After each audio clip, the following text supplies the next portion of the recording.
Hey, kia ora, Helen Brahms here, coming to you live from Vista, California for the final time. Where am I going today? You'll have to tune in tonight and find out. Hope you're all having a super fantastic, sparkling start to your Magic Monday. Yes, it is Magic Monday today.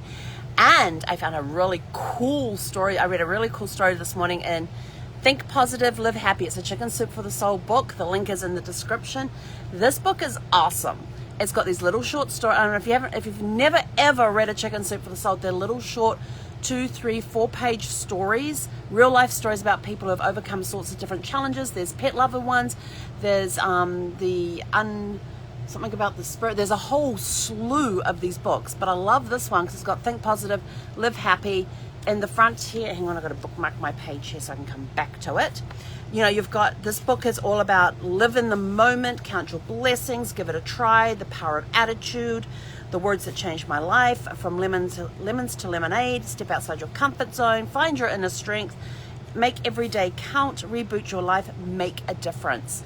And these stories, I just love these stories. And I'm reading one a day, and you guys get to benefit from it too. So today's one is called From Dread to Dream. And I thought, what a perfect thing for Magic Monday, because the magic is in the dreaming. It is all about having those lofty dreams. Yes, sorry, I had a phone call come in. Yesterday we talked about going out there, making your list of 100 dreams that you wanted, things you wanted to see and do in your lifetime. Whether it was see, do, buy, whatever, acquire, meet people you wanted to meet, just your dream list of 100. So today we're talking From Dread to Dream, about taking the magic of the dream and turning into goals and going for it. So From Dread to Dream is by Lindsay Detweiler, and the quote that starts here, it says, "A professional writer is an amateur who didn't quit," and that's by Richard Bach. So the story goes, "I trekked across campus from the June sun, with the June sun beating down on me. I sighed, feeling sorry for myself. Unfortunately, thanks to scheduling conflicts, I found myself devoting part of my summer vacation to the literature of health and healing. I was convinced I was in for a miserable couple of months. At 23, I had no idea that a summer class I dreaded would change my life and help me achieve dreams I didn't even know I had.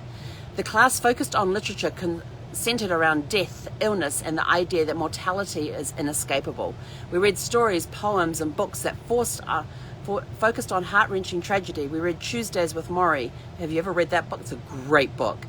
And talked about the horrific diseases, how horrific diseases could be lurking right around the corner. We watched the movie Awakenings and realized how simple pleasures that we overlook are the things life is built on. We read poem after poem from people who were dying, lonely, depressed, and abused.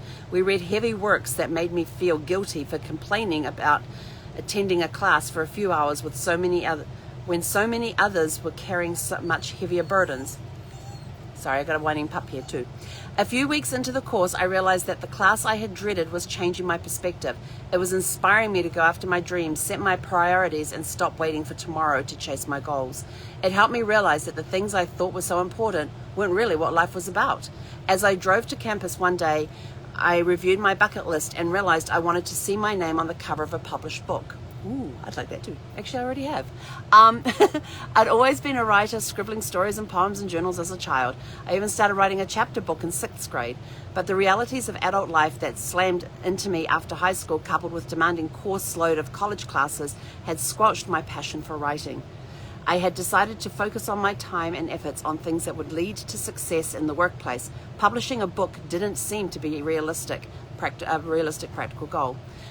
My class about death and illness made me realize that dreams are meant to be chased by the living. Magic in that statement.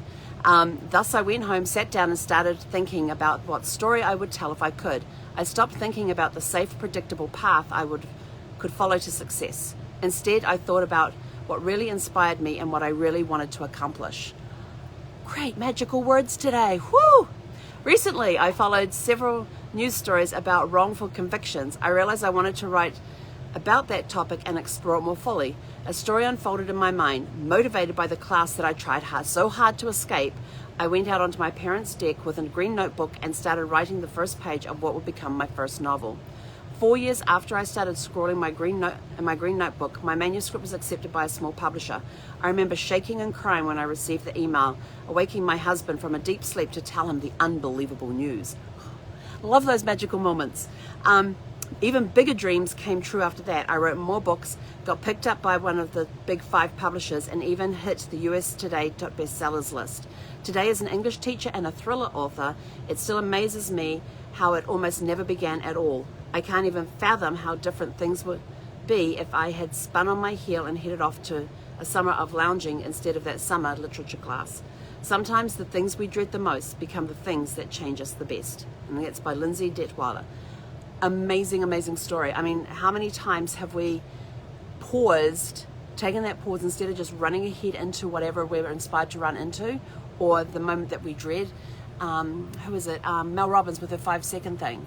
You know, when it comes to a decision, you've got 5 seconds to make a decision and act upon it. And I remember watching a short video about a girl who would keep hitting snooze button every morning, and when the alarm went off, she would lay there and go 5, 4, 3, 2, 1. Hit that snooze button and bang, hit the off button and jump out of bed, instead of going back to snooze again.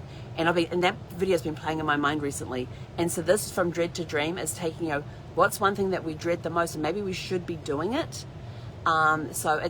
This story inspired me this morning. So there's magic in this. There's magic in words. There is so much magic out there. There's magic in the dreams. When you get those dreams and you get that passion for those dreams. Sorry, I was just checking to see what she was crunching on. You get magic in and when the magic is there, the passion ignites. The dreams become available to us. We just need to go out and get them. So what are the things that you are dreading? Maybe they're not so big to be dreading. Maybe they're just they're little compared to the rest of the things. Should you really be dreading them, or should you just be getting out there and going for it? That is today's message for Magic Monday. Get your dreams and go follow them. And if you want to see more about this book, Think Positive, Live Happy. It's a great, I love this book. Then please, the link is in the description. That's what it is. It's in the description. So I'm going to go finish packing up. We will be leaving the campground here within the next hour, and I'm going to go walk Zeph, take the garbage out, empty the tanks, haul the sides in. We don't have to haul the feet up because we're on blocks, so we're going to be backing off the blocks, moving the blocks, and then leaving. So have a super fantastic sparkling Monday, and we will catch you later from this evening from our new location that even I don't know yet because I'm waiting for confirmations to come back. Anyway, have a super fantastic sparkling day. Hei konera.